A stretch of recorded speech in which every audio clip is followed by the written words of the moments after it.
Hi friends, welcome to today's edition of Decluttering Markets with Shantanu Chakraborty. This is a very interesting time in the markets as we come into September 2020. The rise in volatility has been very sharp. There has been a lot of good gains in the equity markets. A lot of first-time traders tend to be swayed in by the gains. And this today's topic is very relevant for these investors, as also all kinds of retail investors, to understand that they need to be remain grounded, they need to stick to their plan, and they need to book profits, and also they need to have a asset diversification in favor of not only high risk assets but also low risk assets, because we have seen a very sharp rally, and it is a fact that usually when the markets rally very sharply, but when the fundamentals and the macros do not catch up, then the stocks are prone to correction. So to talk about that today, we present this edition of Decluttering Markets with Shantanu.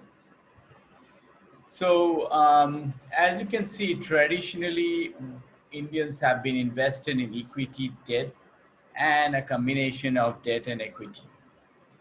So traditionally we had very little allocation financially to gold and other commodities. That is not a great sign. And traditionally, we have been very highly allocated to high risk and high beta stocks. And especially, this is very true with investors who are young, who are new age, and who are getting into the market for quick gains. So, here's our mantra for 2020. We need an asset class diversification also. You cannot bet on all your bet your horses on one thing. So what we recommend in decluttering markets is to reduce your allocation to equity, increase debt, and possibly gold. So a typical asset allocation would have a 50% allocation to debt, as well as a 20 to 30% allocation to gold. This is considering the unnatural times we are living in due to the corona crisis and the subsequent lockdown that has been continuing for the past 5 months. So the theme of today's talk is better be safe than sorry. So what we are going to recommend is a combination of debt and gold. Why are we doing so?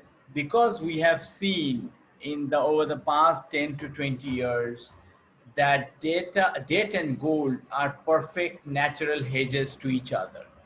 They react almost opposite on during inflation and for economic growth. So here's the chart. These are the charts of real returns versus inflation. What has gold and fixed income delivered over the past 10 years versus inflation? So as we can see from this chart, when the inflation has been trending higher, the gold has surpassed debt. Whereas in a situation where the inflation is below trajectory, then the debt has outperformed gold. So what it means is that today, even though we have seen inflation trajectory rising higher, especially food and other consumer items, so we have reasonable faith to believe that gold may outperform debt in the short term. So it is better to have a mix of debt and gold in your portfolio to bring down risk. So here we have a product, the recommendation for today, a product which combines both bonds, the debt, as well as the gold. It's the sovereign gold bond. So what we recommend in decluttering markets is to shift 30% of your portfolio to such kind of low risk fixed income government public sector debt which has withstood volatility, and there is not enough significant drawdowns because they are mostly investing in government backed securities. So why we are recommending sovereign gold bonds? So the biggest attraction for sovereign gold bonds is that they you can buy and sell them in the exchanges. You can get ready liquidity even before their maturing term. They have a maturity of 8 years. And you can invest also very small quantities to very big quantities. So the minimum investment you can have is 1 gram of gold, which is correspondingly around 5,000 rupees right now, while the maximum you can do in one financial year is 4 kgs of gold, which is quite a big amount. So, in on top of this, the government is giving you a coupon of 2.5% every year, which is paid half yearly. So, and to add to that, there are actually the capital gains on maturity are tax exempt. So you don't have to pay taxes. And there is an indexation benefit. Even if you want to exit the investment after 5 years, then you have an indexation benefit, which is quite a bit of returns. And you can use the sovereign gold bonds as collateral security for loans, any kind of loans. Why we are talking about gold bond as a safe bet in this current troubled times? We have seen how gold prices have jumped 40%. And these bonds, you don't need them to store. You don't need to pay anyone for the storage. You don't have a hassle of storing it because there's no physical gold involved. It is all non-physical and dematerialized gold. And there's because it is an instrument that is given by the Reserve Bank and the government of India, there are no local taxes you have to pay, which is a big draw. And to make things interesting, we have seen over the past 5 months of the lockdown, Indians have been buying 81,000 crores of gold. So within that, the SGB, the sovereign gold bonds, has got 246,000, 24,600 crores, and 8,700 of that crores has come in April to August, while gold ETFs have got around 13,000 crores. RBI has bought around 135 billion worth of gold in the Jan June time period. And RBI, in its quarterly board meeting, has decided to raise the gold holdings to 7.3% from its 5.2% of its total reserves, which is a big thing because that involves a lot of new buying of gold by the RBI. So what we mean to say is that even the central banks and the government is buying gold, and we better follow them, because if it's a lot of governments which are across the world are buying gold, then it means that there's some rationale for buying this yellow metal.